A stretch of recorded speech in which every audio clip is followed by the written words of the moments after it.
Good day, ladies and gentlemen. This is gonna be part of my well, it's slightly new. I'm going to be doing it for season 2, what I did for season 1, where I'm going to be going over the pro players' games and talking about what they did during the game. So I've picked a game that you didn't get to see on stream that was very, very highly entertaining to watch, to talk about one of the players involved, and we're going to go through a day in their life and discuss what they did right, what they did wrong, and well, not necessarily what they did wrong, but what they did right, and what their mentality was going into the game.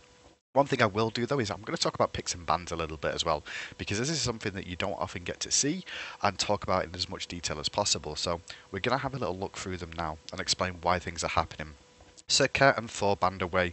Those two bands that you can see on the screen there, they're both very, very good in the jungle still. They're both very strong during the early stages of the game, and the early game is very, very important, especially with those mid-harpies at the beginning. Thor, obviously, with those dunks being available to him, going to be able to cause a lot of issues for a team. Sirka, the same sort of situation. She can annihilate a target very, very early on, very, very mobile as well, and can cause a lot of issues. The new one to the mix there, Athena. As you can see with Athena, she's now hitting the top spot in terms of supports at the moment, just because of her ability to rotate so quickly across the map, never have to be in a solid position. Very tanky. Taunt is such a big skill that a lot of people are starting to realize how strong it is once again. We started to see it at Worlds, and now that you saw the likes of Sylvanas get a small little touch into himself as well in terms of a small debuff on in the recent patch, it means that Athena's just risen a little bit further once again into the strength of being in the support role. Obviously, with the changes to how the map's played. And how the meta's changed, it kind of causes a few things. Ao Kuang also one of the other ones banned away there. Ao Kuang still very, very strong. Doesn't have as much burst as he once did, and that could really hurt him. I'm not sure if we're going to see him permanently banned, but in competitive play, that burst can really help him out. He does require a lot of peel to have him available to himself. Be able to be picked, rather, should I say, rather than having to be available to himself. He has to be peeled for is the best word for him, because he's very all in. Imagine a Loki that can't escape after he's gone in to deal damage, just because that he uses his illusion to close the gap, and if he does manage to execute someone with that dragon form that Ao Kuang has, he has to be able to get out some other way, and that's what's going to require him peel. Also, it means he can't really engage in a team fight because he will just get bursted immediately by the CC that's available. Nemesis was first picked here by Dignitas. Nemesis very, very strong at the moment. She's great against bursting down tanks, and she's one of these gods that looks towards the later stages of the game to really come online and be an absolute destruction person. Can take out tanks, so when you first pick a Nemesis, you're saying to the enemy team, if you pick tanks, we're going to destroy you. And you have to you think about your picks in the other roles then as well, because that means if you pick someone like Nox in the mid lane, Nemesis is going to have a field day slowing you and keeping you busy. Agni and Jabalonke picked along the way. Agni's risen to near enough pretty much the top of the mid laners right now. Agni's very, very good with his damage, sustain, because he'll get a Bancrofts, as well as he's got great burst potential. He can all in someone very, very quickly and 100 to 0 them if he can land a full combo when all his fire bombs are ready. So Agni's very, very strong at the moment and still does good damage even though he's not got penetration. Plus, because penetration changed on mages, it also means that a lot of the mages went down in terms of damage because of the penetration changes, straight up. But the thing is with Agni is the fact that he's not had to edit his build at all to continue doing what he was doing anyway. He's still going to go Spear the Magus, which was a core item in Agni anyway, so still going for that item to get the penetration online at the same stage of the game where he would normally get it, it means that Agni is very, very strong. Jabalonke is the next pick to talk about, and that's going to be the Hunter. One of the hunters that we don't see very often, but the thing is with the changes that have come out with Season 2, his attack speed has increased, plus the addition of Bluestone Pendant means that his sustain issues have kind of wavered to the wayside, so to speak. Most of the hunters now having nerfs to their initial wave clear abilities, such as So Beautiful and Anher's Impale, means that the wave in terms of farming potential has to be auto attack down. Jabalonke, a fantastic auto attacker, plus the bowlers that he can throw out as well. Those bowlers will do a lot of damage and help to clear the wave off, plus provide poke as well, which is another thing that you're looking for, where if you can still get some poke off, that's very good. His ultimate, very, very strong again. People underestimate it, gives him mobility, attack speed, but on top of that, it also gives him extra range and also denies vision to the team. So gods such as Athena, gods such as Neith can't actually use their ultimates effectively when Jablonka uses his. Across the way, we're going to see Poseidon and Ullr locked in. Poseidon, very, very strong in the mid lane once again. Him and Agni are probably the top two at the moment in terms of mid laners.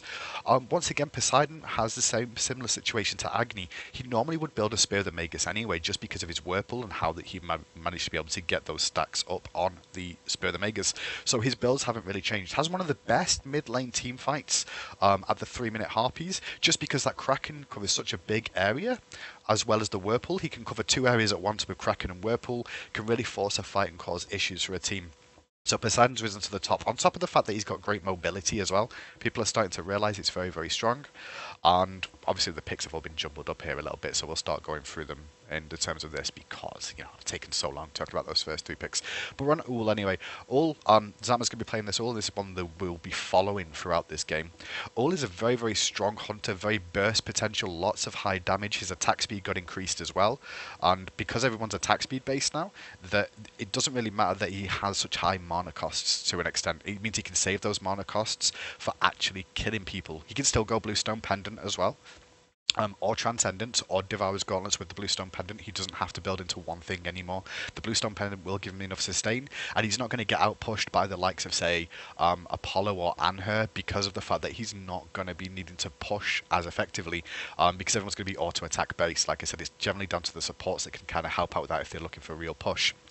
Across the way, you're going to see Soulshine out playing on this Arachne. We're going to see a Hun Bats pick up as well. Arachne and Hun Bats are very, very strong. Arachne's a great in solo lane, but also good in the jungle. She's got good sustain, so she can get into a fight and actually get up to your face and cause a lot of issues for you because she can sustain through that fight. Provides slows for the team as well, which is also effective, and has one of the best escapes in game, in my opinion. Allows her to stay in very, very long and then immediately get out with her ultimate, where she'll just turn invulnerable, upside down, unattackable, and then reposition herself. And it lasts for such a long time, you can actually re-engage after a few seconds if the fight starts to go back in your favour, or your cooldowns come back up. People don't take into account the cooldowns that can be refreshed based off just going up into your ultimate as well. Hunbat's still strong, still has the same sort of things that we've seen on him before.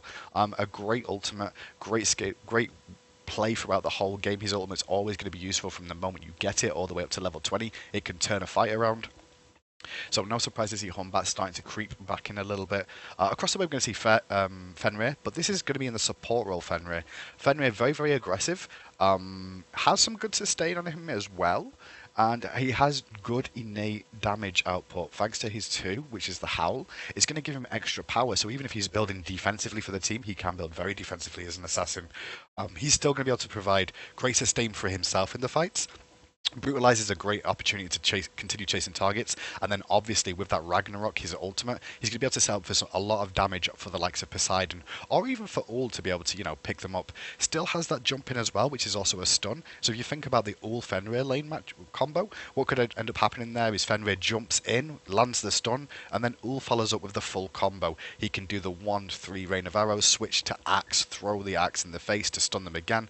While that's going on, Fenrir can be brutalizing, and if they still need it, they could even pick him up with Ragnarok and bring him back to the minion wave. They've got a lot of burst potential there. Check it out with Vamana. Vamana comes and goes. Vamana's kind of in the situation now where he's very strong in certain situations. In certain matchups he's good against. If he's going to have somebody that's got a lot of high burst damage, he can clear the wave pretty effectively and not have to fight. So he's good against someone like Arachne, which he's going to be in lane against, just because he's going to be able to farm freely with his umbrella rank and not have to worry so much about dealing with the Arachne's poke damage, because he can farm pretty safely and not have to worry about it. Then if he does end up getting in a bad position, he can immediately just use his 1, push himself away from the fight if he needs to, and get himself repositioned.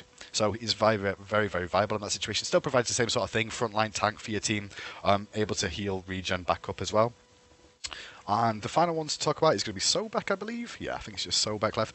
Sobek is on the rise in terms of Sobek's on the rise in terms of Guardian support. Generally, you pick him when you want to get rid of sustain in lanes. You don't want to have to deal with the sustain coming out from someone like Sylvanas. Ra he's effective against as well.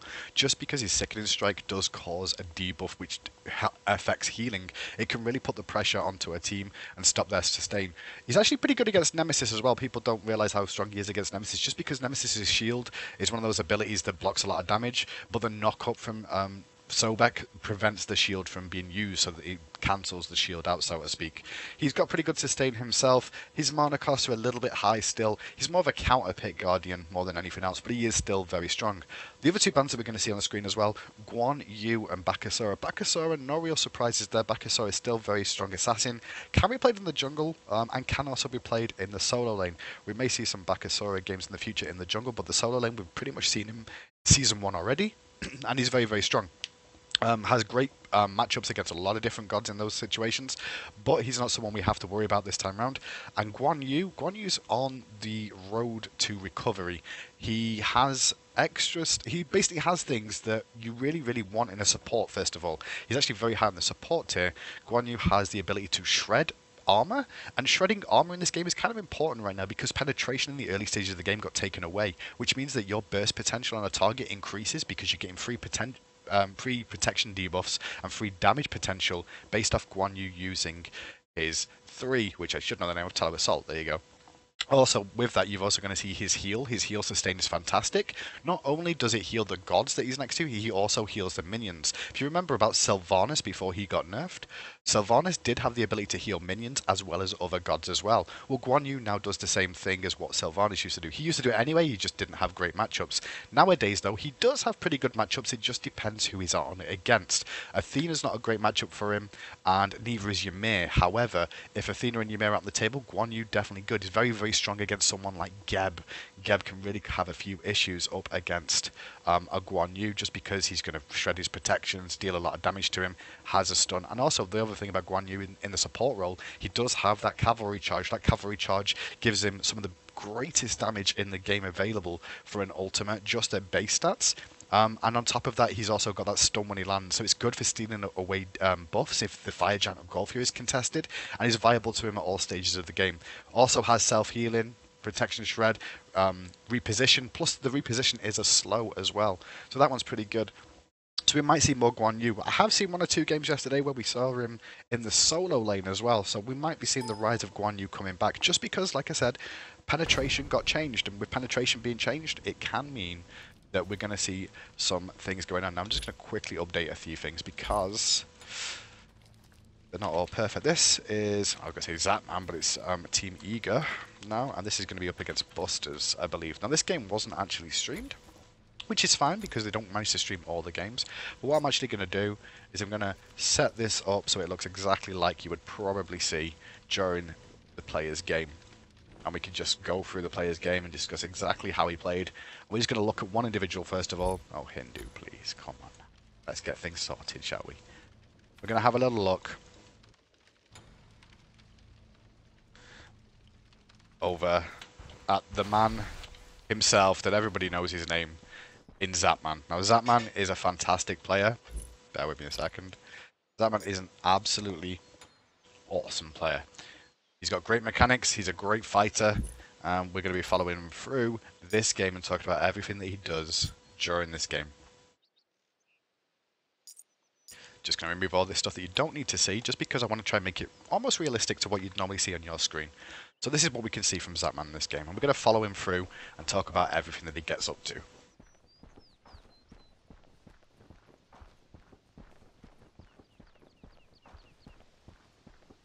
Now, as this is Season 2 as well, we need to talk about, first of all, starting paths from what the pro players are choosing to do, as well as itemization builds. Notice that Zapman here has gone for Bluestone Pendant and Devourer's Gauntlets. Now, there's a lot of talk about, you know, Ulls can go Transcendent still, and most Ulls do go Transcendence, but do you need to go Transcendence? Not really. I mean, this Bluestone Pendant, it will give you the sustain you need to be able to stay in lane quite a lot more often. On top of that, you know, he's got high mana costs. We know this just so you understand the mana costs. You can see them here. 80 on the arrows. He's also got 90 on the hail of arrows. It's not necessarily the mana cost seems high, it's also the fact that he can spam so many abilities that it does end up costing him quite a bit. So what you'll see at the start is you'll see him start at the red buff, and this is sort of the transition that we're seeing out of these lanes right now, is that they're generally doing either back harpies and this red buff and then the purple, or they're just going to do this. So they're going to drop this buff down first of all, and that's going to be their game plan. Give this one over to the mid laner. Actually, no, we're going to give this one to Fenrir, but that's not something we really need to worry about. It just means they're going to be looking for more aggression in lane. You expect them to go aggressive in this lane scenario anyway, just because it's Fenrir Ullr, and Fenrir Ullr should be looking to fight as much as possible in this lane. They have an assassin there. It doesn't mean you're just going to farm off and play safe. You want to go aggressive. Now we're seeing something here that we didn't really see before in Season 1. This is what you can see more of as lane freezing, okay? Now if you notice, I'm going to just replay this back a little bit. Probably a bit too far as usual. Where are we, Zapman? Where are we? Now this lane freezing, we're going to have a little talk about it as well, just so you can understand exactly what's going on. Lane freezing means that you don't push the wave and try and push it all the way into tower, which is what used to happen during Season 1. There's multiple reasons why this happens now, and this is why we're going to lane freeze. The first reason it doesn't happen anymore is because by pushing into the tower, it's very, very difficult to try and deny experience and gold to them, just because they'll be able to push back. It denies gold, it denies experience, and by pushing into the tower is the blue team now. There's no benefit of pushing in and being overextended under their tower trying to deny them gold at the risk of being ganked, especially when there's no buffs for them to try and steal in the jungle anymore. So the start of this game, they're going to come to lane at level 1, and just so you know across the way, we're just going to quickly, I'll just show you, where are they? Where are they, boys? Boys, where are you? Really good in that bone? What point are they on? So confused. There we are, Walrus and Bronx. You can see them here. They're actually at the same level right now. They're about to drop this buff, and they'll both be pretty much equal. They should be just under level 2 off that, or just over level 2. But what's happening here in the lane, as they're now walking to lane, is that Zapman and Dirtica have frozen this lane. And what this means is that these archer minions are killing their frontline minions, which is denying them golden experience to this duo lane. If they push this lane really hard, these minions would still live, and it means that there's more golden experience available to the Jablonke and to the Sobek in this matchup. So by standing here the way they're doing, they're trying to deny as much gold as possible and try to give them that little bit of experience back, which at the moment you can see Sobek is currently 2 and a bit. If we check in with Zapman again, if I can remember his button, which I seem to keep forgetting, you can see they're just a little bit behind right now. But once they've actually sat with these minions a little bit longer, they're now ahead in terms of experience. And these two are now just a little bit further behind. There's the aggression you're expecting out of them. Zapman's going to follow up. He's not worried about farming the minions. Like, notice how he backed up his teammate. He didn't need them to farm the minions. He's still going to get golden experience if he needs to, but he's still trying to last hit. Last hitting, very important in the hunter role still. You do get bonus gold from last hitting, so not a surprise to do it. And now this is what we call zoning. Area of influence zoning. This is just very smart play from Zapman and Dirtica in this lane. They're not looking to kill the minions. They're still going to try and last hit if possible, but zoning them away gives them an experience advantage and stops them getting into the mix in the early stages of the game. What did we say about Fenrir and all? Very aggressive, so you have to play passive against them, and that's exactly what they're trying to exploit here is Zapman and Dirtica.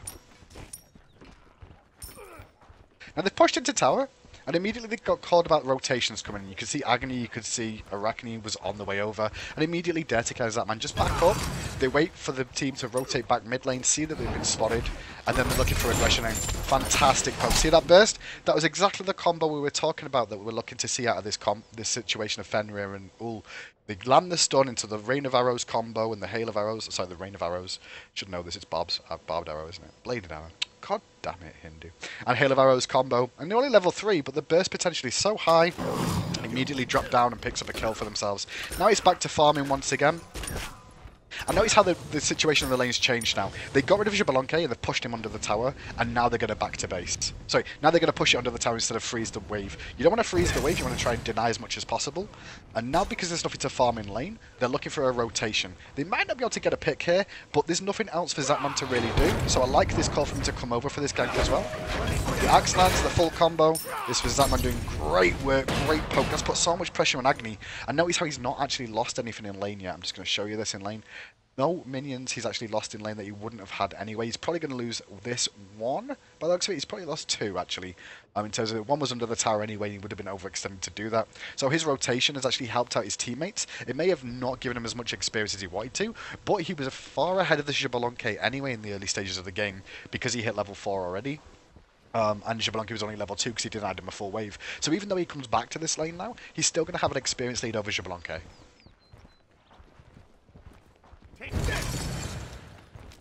Now, once they're in this lane again, notice how he's only going to last hit. See this? He's not pushing the wave. He's just last hitting, trying to make them come into fight once again.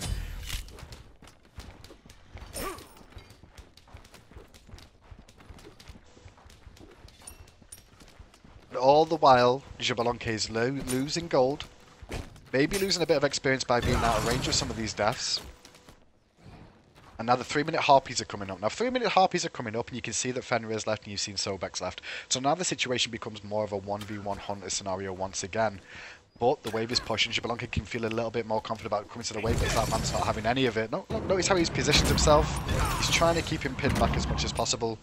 But then Xbalanque's got that range with the bowlers as well. Zapman's like, okay, I can't freeze this anymore. You feel brave enough. You're going to start farming back. So he's going to push the wave and then look for an opportunity to rotate because he's got nothing to do for a few seconds. Just going to have a look mid. He realises that if he did choose to go mid in this situation, Xbalanque's going to get free farm on for a whole wave. And this wave would already be hit. He may actually lose farm by rotating for this fight in mid lane. There's no mid harpies available.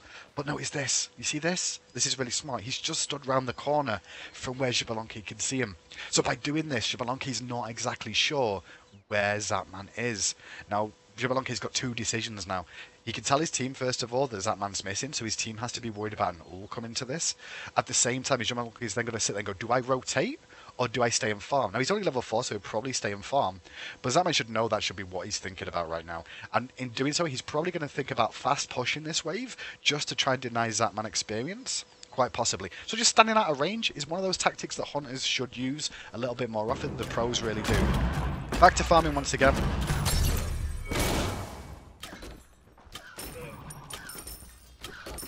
Not scared to keep the pressure on and use some of his abilities. He's still working towards his Devour's Gauntlets, which he now has, so he's going to go back to base. Notice how this is 3 minutes 45 in the game. He's only got 1 assist, but he's done so well at actually last hitting these minions, he's already got himself 1400 gold. So this is really, really nice crisp work from Zapman. Going to be able to go back, get Devour's Gauntlets online already. And notice how his mana wasn't an issue for him there. He didn't overspam his abilities, he didn't use everything every single time it was up. He thought methodically about what he was choosing to do in those situations. There's nothing too exciting for him to really do in the lane now, it's just pretty much farming once again, build these stacks up as much as possible. He saw Xbalanque go back to base, and now he's got to make a decision about what he wants to do. Does he want to try and deny, or does he want to try and hard push? Well, in this situation right on the screen now, you're probably looking for the hard push. Reason being is that the purple buff's coming up very, very soon, and so you can either try and steal away their purple buff by going aggressive because he'll lose a minion wave under the tower if he chooses to defend it, or you can just force him under the tower. There's multiple things you can do, or just take your own purple, you know? You could go back and take it safely, not miss any wave at all. I think we may see them actually go for the purple invade, which is a really good decision from them. They can zone them off the purple buff. Xbalanque is now going to make a call about, do I want to defend purple or lose a minion wave? This puts Xbalanque further behind yet again in this lane, and they steal the buff as well just to add to that. Azab gets caught out a little bit here. He'll be fine with the leap away. There's the Xbalanque ult.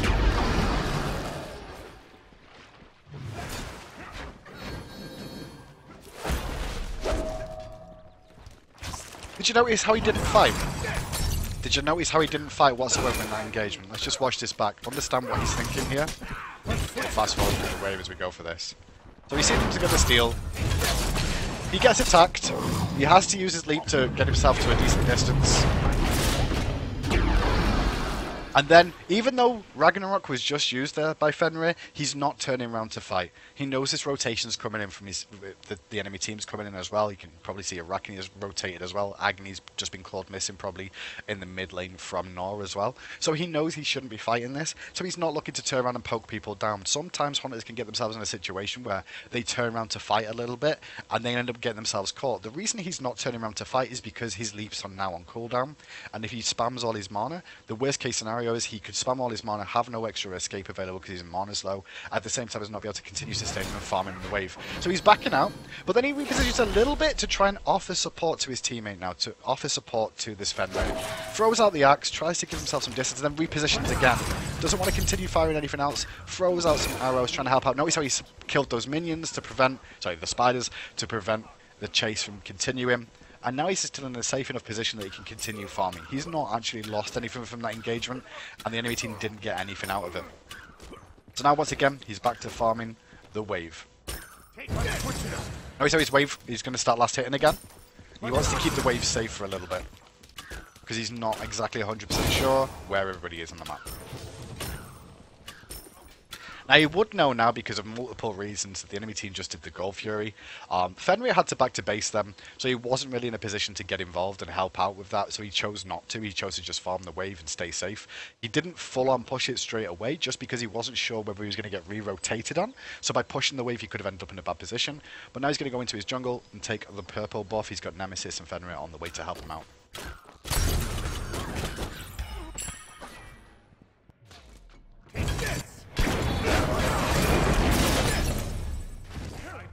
Really nice work from the pair there, but watch it back again so you can see exactly what happened.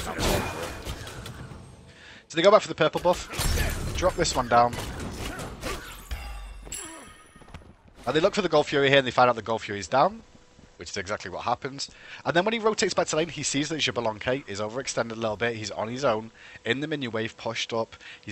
I'm not sure whether he's trying to last hit here or he's actually hard pushing to try and deny. But there's an opportunity for a gang. Watch his skill usage here. Closes the gap first of all with the leap. Why is he trying to close the gap? Well, he's trying to close the gap to make his abilities easier to land and be able to land auto attacks, not just in terms of ranged auto attacks with his bow, but also with his melee stance. He can do decent damage with that too. Closing the gap, scaring the opponent. Why is he trying to scare the opponent? Because he's trying to make him blow his escape, which is the 3. If he uses the Rising Jaguar to escape, what's he got with him? Well, he's got his buddy Fenrir. So his buddy Fenrir is going to be able to cause him a lot of issues as well and continue the chase and then bring him back to him if he needs to. Doesn't have ultimate necessarily in this point, but bursting that means that they can continue the aggression. Not use an axe. So he waited on the axe. He tried to combo perfectly there. He might escape this one. Probably not though. No, he won't escape. But we'll watch exactly what he did in that one more time just so you can see what I'm talking about. Because he timed his ability perfectly to confirm all the damage from Brutalize, which is a good communication between him and his support. Jumps in, doesn't use the axe yet, he's waiting, realises the moment Fenrir is in range for the Brutalize, they go for this. The axe connects, followed by the Brutalize, almost simultaneously, these two connect. This means that during that stun, he's getting full damage off. You can see that he switches to the bow, tries to do full burst, and pick him up. They're going to pick him up anyway. There was a really good communication and decision making on both their parts, especially Zapman as well, just because he used the axe at the right time. He could have managed to go for the all-in. He knew the Dead Scare didn't actually have his stun available, so they just used the Brutalize, and that was perfect for them to be able to pick up the kill. Now, notice his decision to recall. Gold Fury is down, no mid harpy is up, nothing in lane to clear. When's the next minion wave coming in? Next minion wave's coming in at tier 1 tower, which means that if he comes back at the right time, he should be able to get back in to this next wave and not miss any experience. Goes back to base, gets boots 2 online, still got 300 gold left. What's he going to do with it? Notice he picks up beads as well there. So he's chosen to spend all his gold efficiently and wisely. Got boots 2 online, so he's got some more mobility in his kit. Still working on his Devour's Gauntlets, and picks up an early active. You know, so he's not been ganked yet. He's been ganked once. He got flipped once, right? Got flipped once. Not having a bad lane at all. Definitely ahead of the enemy hunter. He's 2 levels ahead right now between him and the other enemy hunter. But at the same time, he still went back and bought an early active to make sure that if he did get himself in a bad position, he has that available for himself. Switch it up.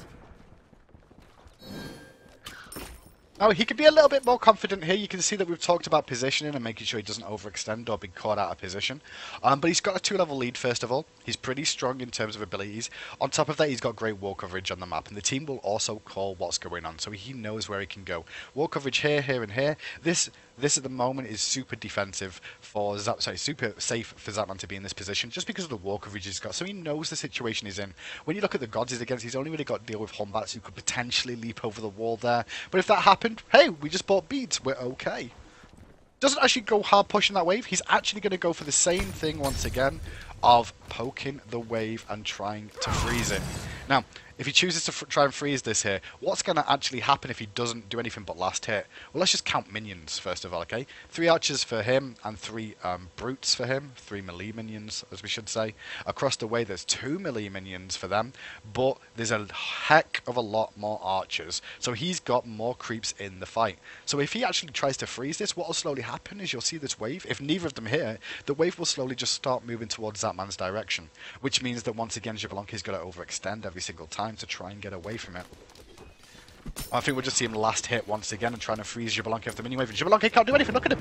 He sat there like, well, I don't want to fight you because you're 2 levels ahead, but if a minion comes in range, he'll try and clear what he can. Still quite happy to take a little bit of poke. He's not looking to push. Sobek turns up to the party now. Immediately repositions himself. Didn't worry either. Did you notice how he didn't worry about the minions there? Because he still knew the minions were going to push back into him, so he could just reposition, stay safe. And now he's back to freezing again. Freezing once again. There's nothing they can do about this. Oh, he's hard pushing. Why is he hard pushing?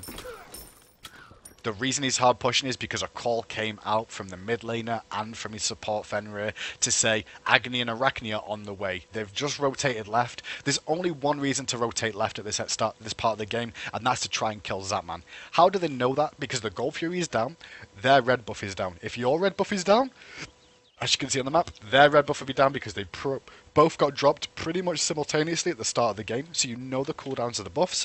You know there's no reason for these guys to be on this side of the map other than to try and focus and gank you. What does he do immediately? He pushes the wave hard and repositions himself back to safety. He knows his aggression coming. Gets hit by the flip. He's patient with his beads. See how he's patient with his beads still?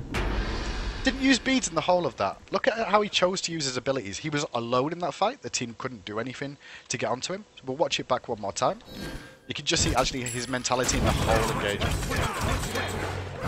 Let's switch it up. Let's switch it up. So the call gets made. Immediately he clears the wave as fast as he can. Even gets the last hits as well, just to rub it in. Takes the last hits. Realises he's going to get picked up. Gets flipped, but doesn't panic. Doesn't panic at all here. Doesn't blow beads to stop the pull from going on. He knows where Arachne was. Do you see that? He had the ward placed here. You can see the ward on the map. He knows Arachne was coming in. Still didn't use beads. Didn't try and leap away immediately. What he did was he axed Soulshiner in the face here to make sure that he couldn't do anything. Then he leaps away, repositions himself under the tower, and the gank is nullified.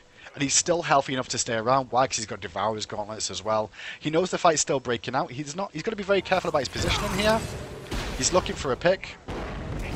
So he's going to rotate around the back. Notice how he didn't come through this angle here. He knew there was a Xbalanque and a Sobek around, so he didn't rotate through here. He didn't have too much worry about from Xbalanque and Sobek coming in. Sobek could just use his pull and his knock-up in that little skirmish trying to pick him off. So he didn't have to worry too much about walking through this area here and getting picked again. He also knows that Sobek's very low on mana. And Bronx is still behind him, and he's still just checking with Bronx on the Xbalanque as well. You can see like he's got 21 stacks. He's not going to be doing a ton of damage. He's going to be doing decent damage, but not a ton. So he positions himself on the backside of this fight. Oops, Daisy.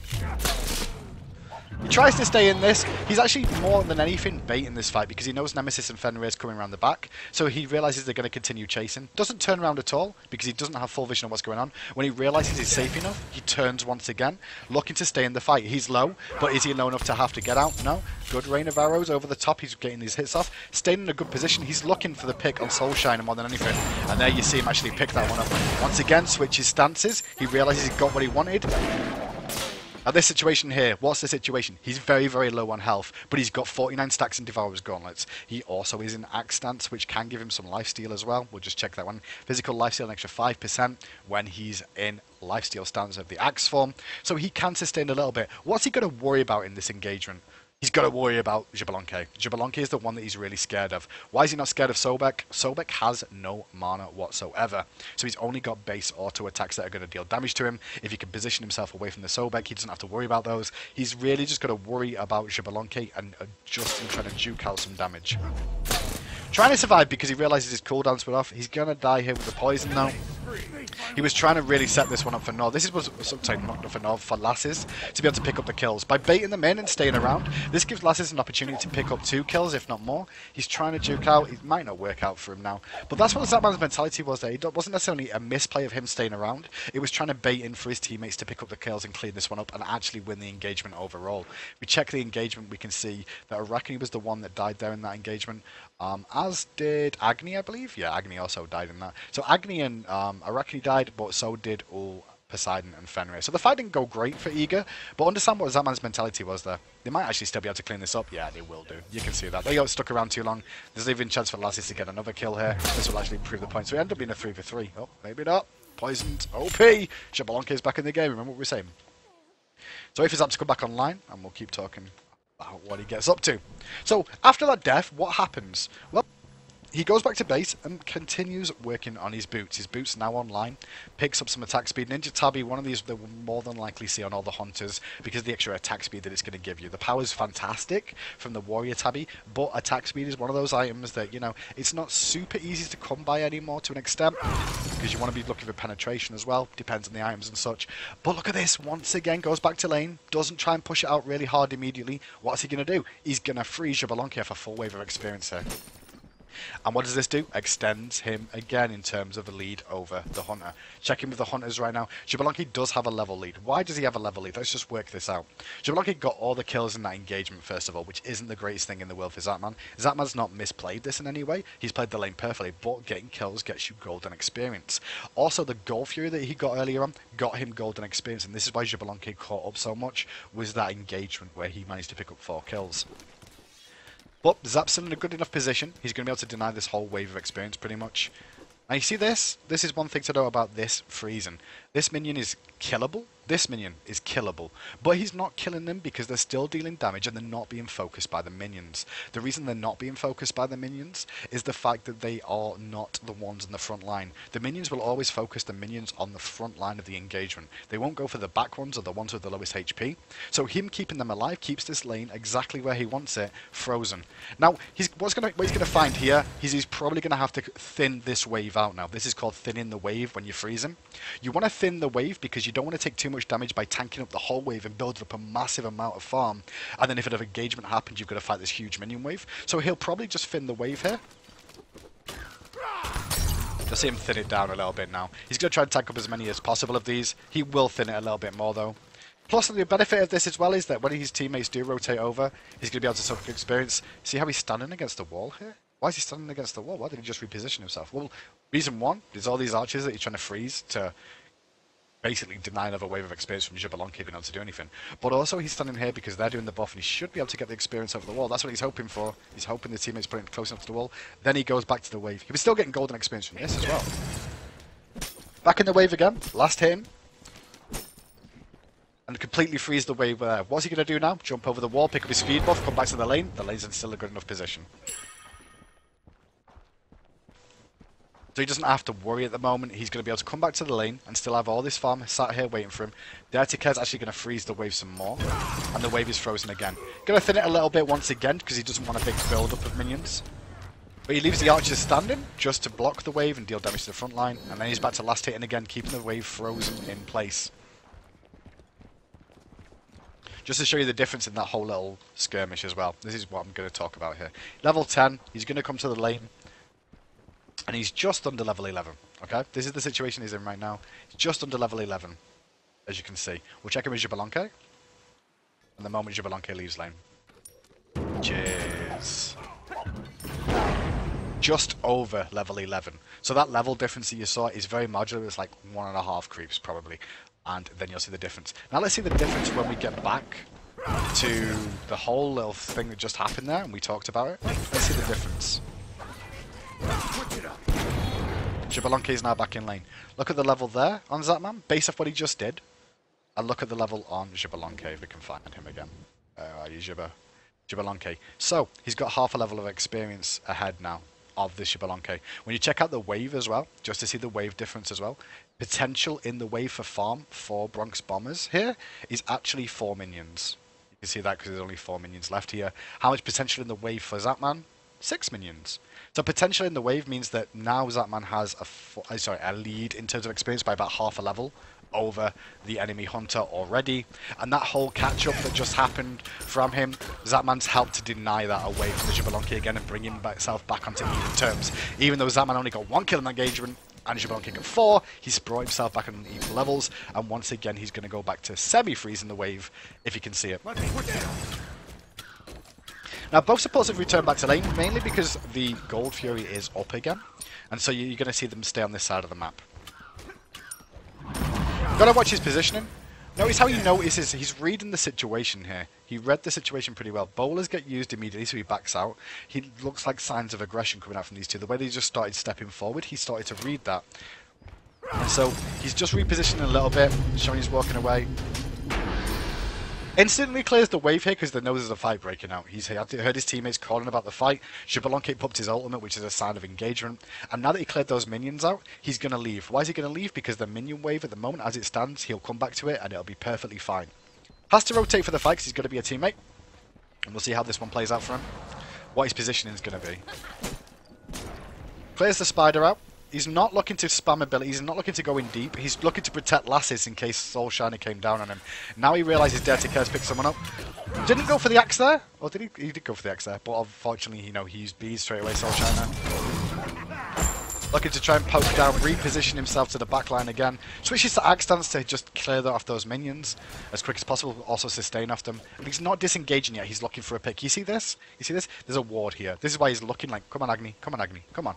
Come on, son. I'm waiting for you. They're looking to pick Agni here. The axe hit the wall, unfortunately, there. The Aegis gets burned. He's going to be able to pick up the kill. Now he's looking for the rest of the fight. Doesn't manage to do anything. Immediately he drops this. He could have potentially killed Sobek here, but could he have survived as well? Probably not. Against an Arachne and a Xbalanque, but he's only got beads 1. He could have made a huge play if he tried to and tried to pick it up, but did what he could, got a pick where possible, supported teammates where possible. He's a hunter, but he wasn't looking to go all in all the time. Everyone seems to think that Zapman has this mentality of fight, fight, fight, fight, fight, and go crazy. He doesn't. He calculates every single decision he makes. He thinks about the engagements every single time. Is it worth the risk versus reward situation? Well, what was the risk reward in that? I could get a kill on Sobek. How much is that worth? Can I get a goal free from it as well? No. What's the potential of me getting out after that? Not a lot, because Xbalanque and Arachne are there. I won't go in this engagement. We'll just take what we can and leave. So he's pushed the wave up now, there's nothing for him to do here, he's going to go back to base. Check out his mana bar as well. You notice how he's not spamming abilities in this lane, but he's perfectly fine. Spamming abilities, doesn't need Transcendence, why not? Because he's got Bluestone Pendant, and he's not overly spamming. Gone back to base, and if you saw there, he was thinking about 2 different options. Did you see that? He actually hovered over Odysseus bow, and then changed his mind and went for the Ichivel. The Ichivel is actually really strong, but because it gives you the penetration. Now, penetration, very important to hunters still. It allows to do increased damage, but the problem with penetration, obviously, is the fact that you get less of it now. So try to find it in the build. You could go for Executioner again, but Ichivel's so cheap, so cost efficient for what it gives you. It also reduces the amount of damage the enemy people are doing against you as well. And when you're against, say, for example, a Humbats, a Arachne, and a Xbalanque, it actually means you're going to reduce their damage and increase yours at the same time. Both good stuff. Very effective.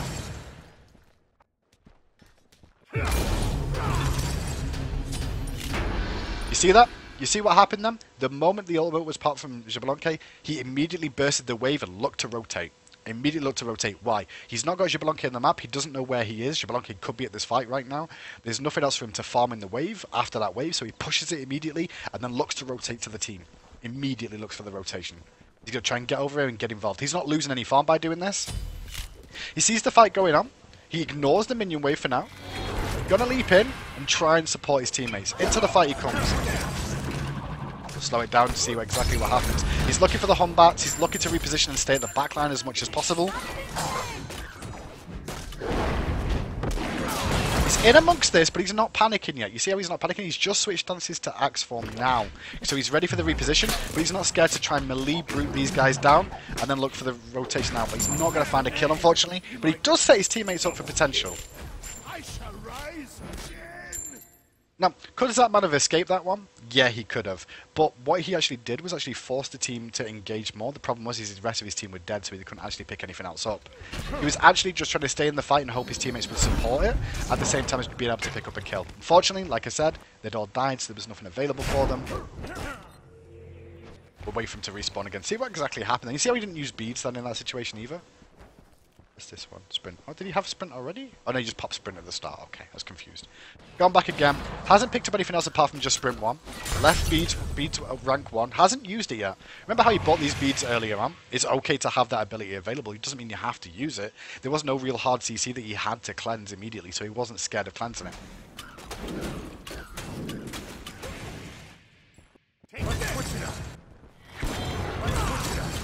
He had an opportunity to do purple buff there, chose not to, chose to farm the wave first over the purple buff. Gonna hug the wall to make sure and throw the arrows over to make sure he gets the experience and gold from that.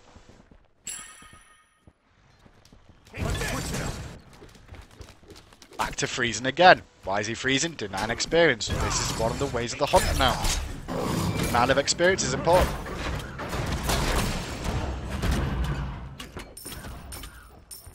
Xbalanque hard pushing the wave again, so he's going to have to look for a rotation or something to do. What can Zapman do? Well, he can just keep these pushed back with the just auto attacks, going to keep them pushed. Going to thin it out a little bit and probably just reset the wave. Why is he going to reset the wave? Mid-harpies are coming up soon. Fenrir wants to back, and he may need to rotate to support his team. So he clears the wave. Ultimate goes off. He's not sure what's going to happen. Has to find out. His team's all out, so he doesn't go chasing. Didn't go chasing that fight at all. He backed up to the tower because he realised everybody in his team had called that they were out of the situation. They didn't have to worry about the situation there.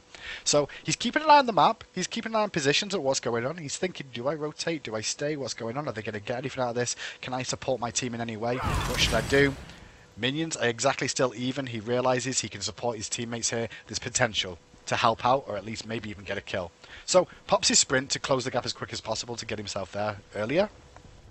Gonna rotate the safe way as well. There's no craziness of him like just wandering through the jungle like some sort of loony bin, like just wandering through like, oh, I don't know where they all are, I've got to walk every chair, I'm just gonna wander through here. So it takes the safe path. Might be the longer path, but it's the safer path.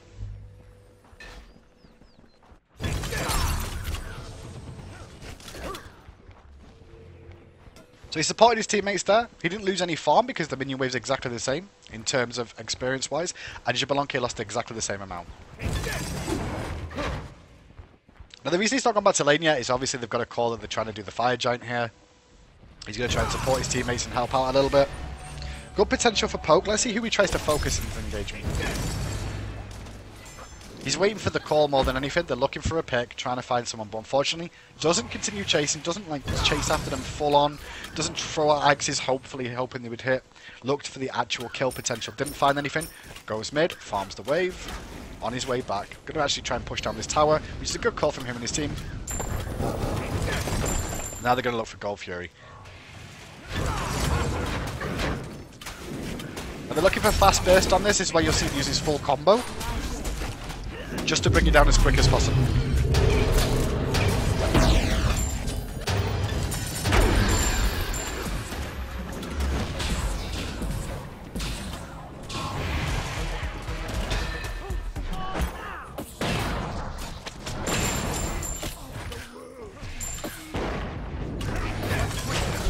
Oh, so he's just standing in the back, switches to axes now. There's his beads used. Why does he use beads? He gets hit by a stun by Agony, but he can see potential for more kills. That's the first time we've seen Zapman use his beads, and it's in a situation where, am I going to die, yes or no? No, I'm not going to die from this. I should be fine. But can I get a kill out of this? Yes, I can. Is it worth risking these rank 1 beads to get a kill? Yes, in this situation, maybe we can. So he uses the beads. He sees Sobek. You notice how he's just waiting around here? He's waiting for Sobek to come out of that and try and get the pick afterwards. Unfortunately, they're not going to find it. So the beads don't end up being used, but you can see the mentality of why he used the beads there. It wasn't a panic beads, it was a beads to try and continue the chase and try and find the kill.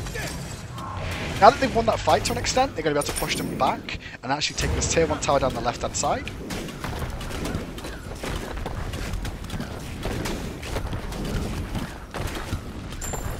Tower goes down, he immediately backs up. Doesn't wait for the next wave to come in, doesn't want to risk it. Not sure where the enemy team is, he's got wall coverage for now. And they've also got a fire giant. See how he threw that 3 over the wall as well? This is just a small thing. But he threw the 3 over the wall to see if the buff was actually up. Instead of going around there and face checking it, he threw it over to see if he did any damage to it.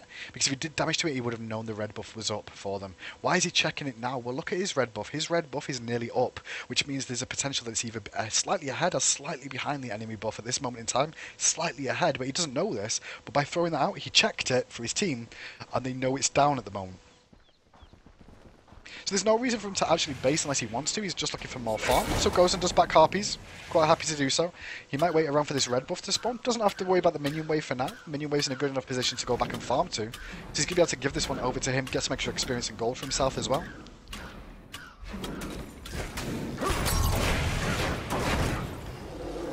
Drops the buff. Goes back to lane. Oh, no he's not. He's going to do the purple buff first. I'll be interested to see what he chooses to do here. Now there's a couple of options available to Zap, and it depends on the situation. Do I A, split push this and try and take a tier 2 tower? Do I B, freeze the wave and deny Xbalanque more experience and gold at this stage of the game? Or do I C, push hard and rotate to try and support my teammates? These are all options, and we'll see which one he chooses and why as well. We'll try and work out why he chooses it. Well, in this one, what's he got? The tier 1 tower is currently down on this side. Can 4 teammates, including a Poseidon and a Vamana, defend a tier 2 tower? Yes, they can. Their wave clear is fantastic for doing that, so he doesn't have to go to defend the tier 2 tower. Can they give up this tier 1 tower for free? Yes, they can. Why? Because they have 3 tier 1 towers down already.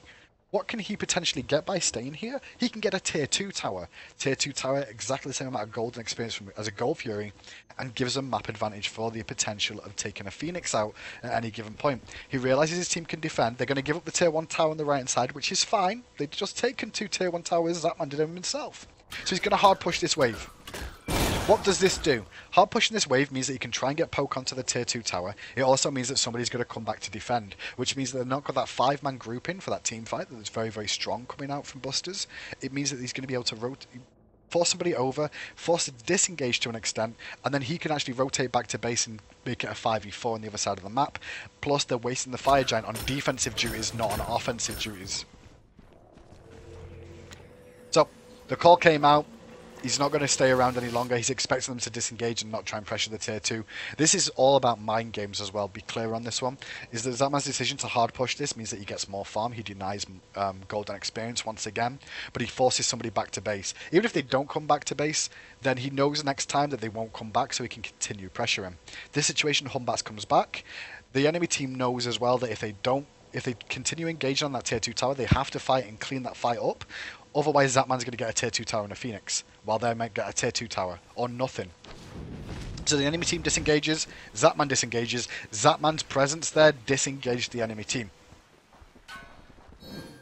Wasn't involved in the fight, but he was without even being there.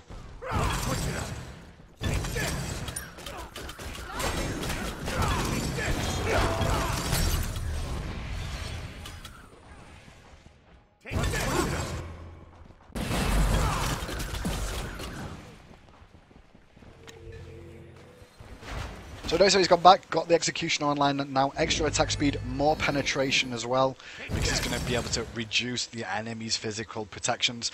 Why does this work so well at the moment in this build? Well, look at his team comp. 4 physical. He's got Fenrir, very, very good in terms of base stats on his damage, because he gets the physical power buff from his Howl. We'll just check in with that so you can actually see what I'm talking about. Find him. Let's see how he's got the Howl here. As this game goes on, you'll see him max this one as well. But physical power for free, 70? Yes, please.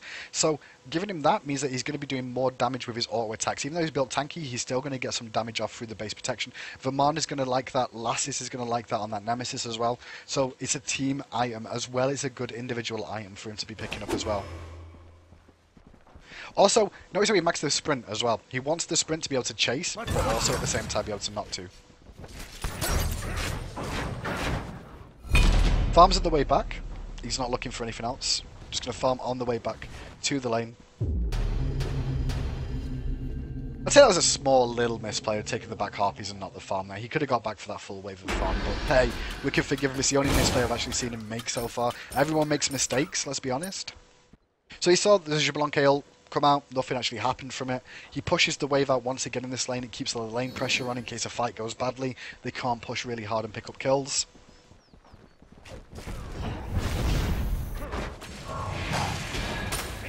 So he's just repositioned himself. He's not trying to throw out poke then that could be sustained back up due to, you know, just like lifesteal, for example, or anything else like that. He just repositions himself, realizes there's nothing on. He's looking to support his teammates now.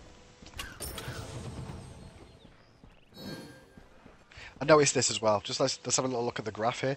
You can see the experience in gold is both still in Eager's favour, just for the time being, and Zapman is still ahead of Xbalanque. Look at the score difference between Zapman and Xbalanque right now. He's got more gold, but he's got less experience. Why has he got more gold? Fire Giant, Gold Furies. But why has he got less experience? Because Zapman has frozen him off the wave more often than not. He's even got a kill lead as well. These kills are the other reason why he's got gold, and they give you experience as well. Imagine if he didn't have any of these kills. If he'd had the same amount of kills as Zapman, he's probably looking at about level 16 right now, maybe even 15 in a bit. He wouldn't be this far up in terms of experience, because Zapman did such a good job of freezing it off at the start.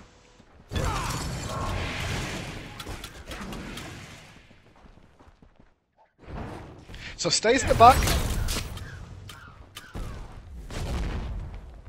Used the hail there just because he had multiple targets to hit at exactly the same time, which was good poke and mana usage when you think about it. Obviously, because he's gone for Devour's Gauntlets, he's not over spamming his abilities because he's not got a massive mana pool. You can see it's 950. We talked about this earlier on. His mana 90 at a cost. So if he uses this 10 times, he's out of mana. Like just 10 of these. But if you actually take into account, say he uses 5 of these and 5 of these, his mana pool is going to be really, really low.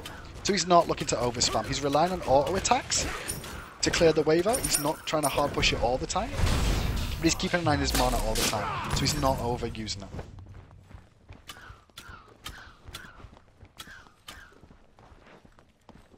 So his team's got the pressure.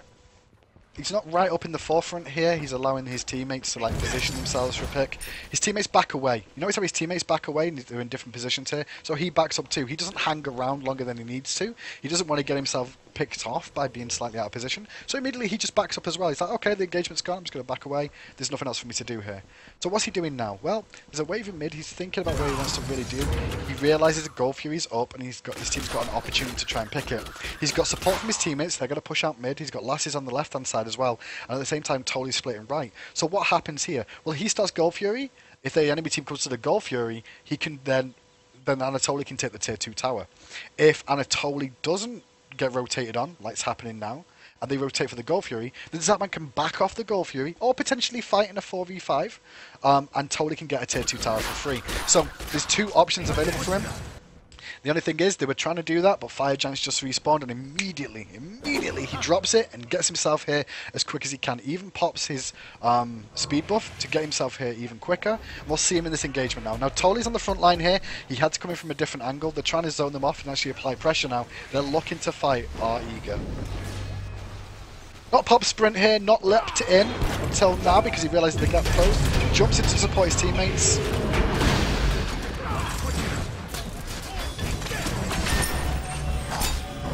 Good beads coming out from him as well. You can see him use the beads when it was really needed. He was in trouble there. Used the sprint to help reposition. Not backing up 100%, just going to throw out auto attacks as well. Soon as Jablonki turns his attention to him, switches to Ag stance Y, ready to reposition if he needs to. Ready to try and get himself out of the spot he got himself into. Let's switch it in. Oh, he's not going hell to leather here, is he? Let's look at the fight. I mean, Lasses is in trouble, Toly's in trouble, Toki is nearly dead, but the rest of his team, low on HP, he's not trying to throw his life away. He realises that they might not be able to get anything. He could potentially get a kill, or even 2 there, but would he die as well? Yeah, so he's not trying to get himself killed. Gets engaged on by the Humbats, immediately backs away. Gonna keep running back to the tower. Axe under the tower is fantastic, but beads, you know, beads OP. Repositions behind the tower again. Not going to turn around to continue fighting because they're still pushing in under him. When he feels safe, he goes back to base.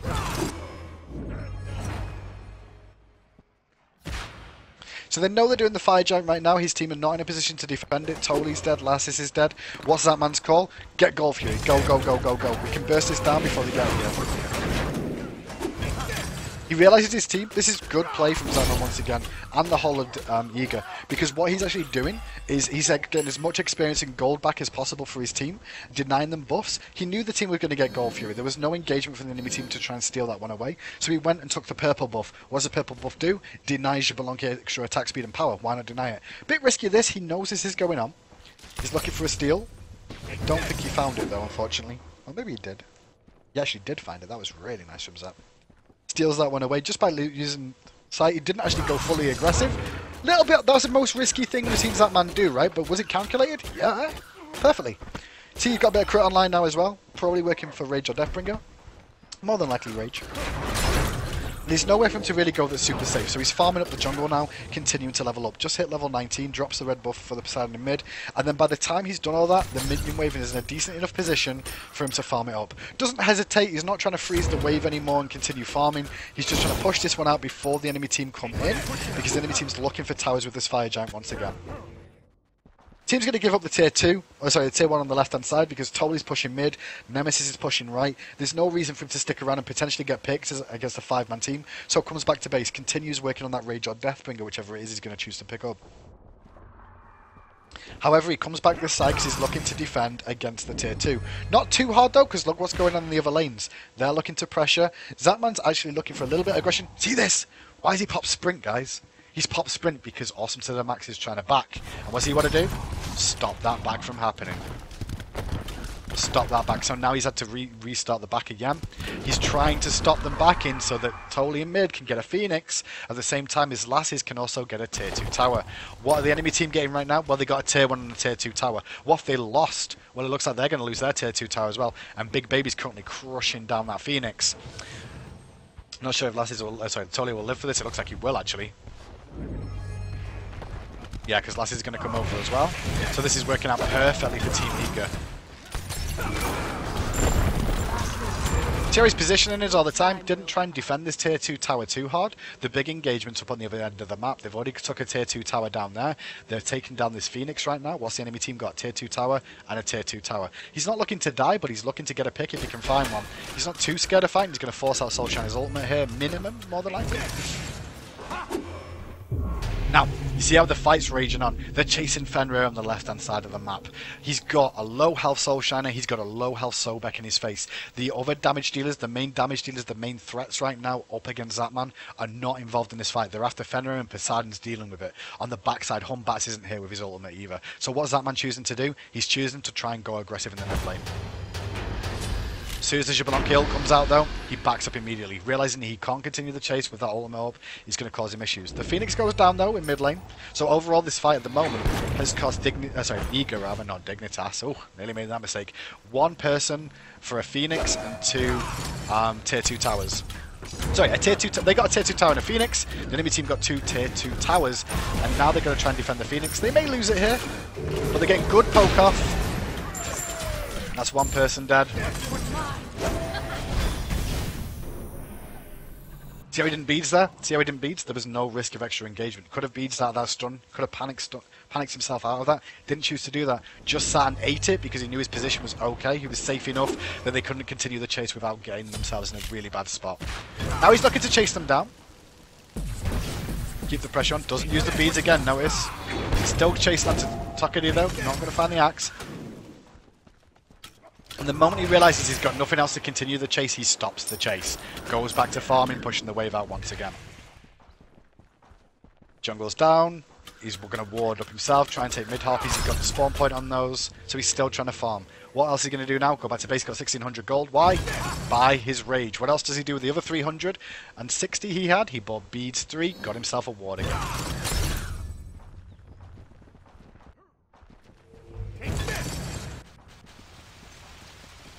Now, he's coming to the Fire Giant side because no Fire Giant's online, but instead of just hanging around the Fire Giant waiting, he goes to pushing again. Goes back to farming where possible. Sees his teammate in trouble, turns back to the fight, realises there's no fight, goes back to farming again.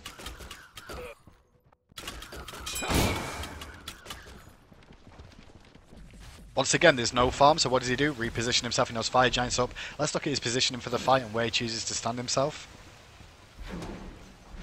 He's looking for a safe distance to put pressure on, at the same time as keep things busy. Now, his team have got Fire Giant control right now. This is where you see him rotate around the map. He's looking for the Gold Fury again. He knows Gold Fury's up soon. And he's looking to try and push left-hand side potentially as well if he's got the opportunity. Plus, his purple buff is up, so he wants to drop this one. That power, that attack speed that you get from this buff, very, very useful. Why leave the buff on the map? You want it to try and get involved. Now you can see the enemy team didn't actually go for the Fire Giant, they were trying to de-ward it. And now Zapman sees an opportunity to go for this Gold Fury still. He's got teammates on that side of the map to defend against the Fire Giant steal, so he can try and get this Gold Fury for his teammates. At this stage of the game, Gold Fury might not seem the greatest thing in the world, but take into account that not his whole team are not at full build. He's a hunter, he's been farming all day, he's the closest to full build right now. The rest of his team though, this gold is going to be definitely useful to them. This 300 gold could get Gnaw his beads too. It could continue to work on Fenrir's build to be able to get the heavy hammer or the either the heavy hammer or the Smithy's hammer, whichever one he's going to be going for in this build, and continue to give himself gold. Also give themselves experience. It means Fenrir is going to get more experience too. What does this also do? Deny experience and gold to the enemy team if the Fire Giant fight doesn't go in their favour. So he gets all the time in the world to drop that one down. The Fire Giant's still standing. He got himself a nice objective there. He relied on his teammates, thought about it. This is the thing that you need to realise though watching the pro players is that this is high levels of communication as well. Okay? High levels of communication. You can't do this in your solo queue games where you go to the goal fury if your team's trying to defend a Fire Giant because it won't always work out as well as you were hoping for. Okay? Don't think that you can go into your games and be like, I'm Zapman, I'm going to do goal fury while my team protects Fire Giant, because the team might not have the same idea or understanding. That's the game plan.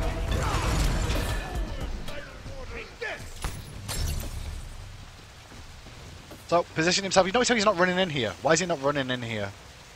He's not running in here for a multitude of reasons. He knows about the enemy team. Hornbat's ultimate is available. Agony Rain of Fire is available just to keep dropping bombs on this alcove. Is it a good idea to go through this very, very narrow corridor? Look how narrow that is. You all group up there, you're all going to die. So he thinks carefully, just like Nord does. Dare to Care and Lasses are the ones there. They're like, yeah, okay, we're the frontline tanks. We need to get in there. He's going to stay at the back and try and support Tolly. Repositions himself to the backside of the fight again to where Tolly's going to be safe. Not scared to walk around the corner now. Realises the engagement's not gone well again. And so he's backing up once more. Now the fight's not going in his team's favour. He's not trying to fight. You can't see anything obviously with the ultimate used by Xbalanque. Still looking to reposition but join his teammates at the same time. Could he have run this way round down the lane? Sure, he could have run this way round. But if he ran this way round, what's he going to get out of it? He's going to distance himself from the teammates, which means he's either a potential for a pick, but at the same time he's not really a potential for a pick. It'd be the teammates, but that means he can't support his teammates and turn things around. So he joins the team. But joining the team can get himself in a bit of a bad spot.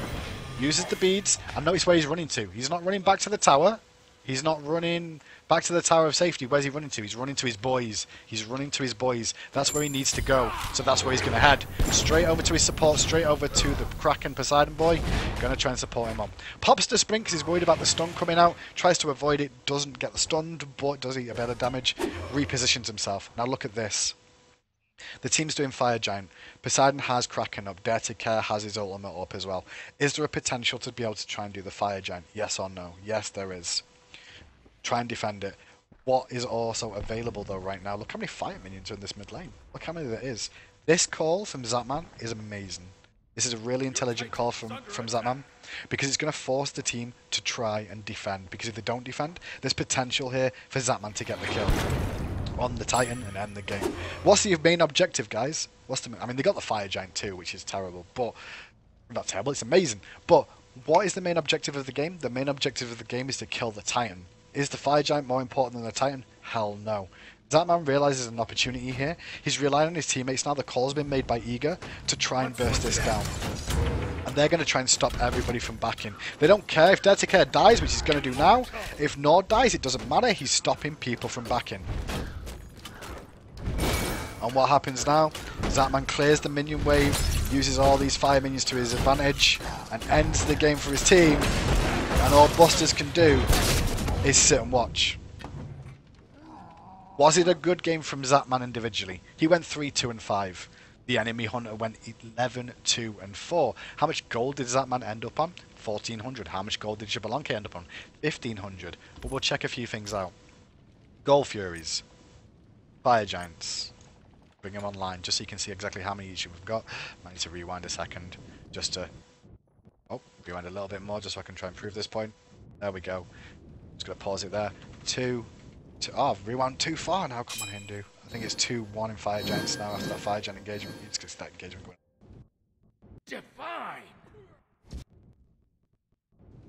Just do this as well to show you this little bit, because this is quite important too. If I can press the right button to do... Pop that there. F4, F3, F3. There we go. Look at the experience in gold right now. Just going to unpause the map. This is the stage of the game right now where Eager is still ahead in golden experience, even though they'd lost 2 Fire Giants. 2 Fire Giants. Why? They managed to get 2 Gold Furies. They managed to keep the pressure on the map, take the Phoenixes, continue farming better than the enemy team throughout the whole game. So Zapman in this game, it may not look like he had a superstar performance, but he really did. His positioning was good. He denied the enemy hunter from getting even bigger than he was. He's not really... He's died twice, you know? 2 deaths in all the time that he's been in this fight. And Xbalanque didn't really do anything against him. Xbalanque's build at the moment is not even that far ahead compared to Zapman's. Look at the difference right now. It's Bluestone over Hidden Dagger. That's the only difference between these two. There's nothing difference there, let's be honest. He sells that, he's got enough gold for the Hidden Dagger anyway, because it's 580 for that. That's 630. Marginal difference between the two. So build-wise, there's not a big difference between them. But what Zapman chose to do in this game was fantastic play from a hunter. He understands the role, he understands Season 2, and you guys hopefully going forward be able to continue learning from pros like Zapman of what their decisions were and why they made the decisions they did. I hope this was some sort of use to you guys, and you guys managed to get something out of it. It was a lot longer than I planned it to be. Please don't hesitate to leave feedback and let me know how you thought this went on. And obviously follow and subscribe if you want to see more of these in the future, and I will continue to try and bring this content to you.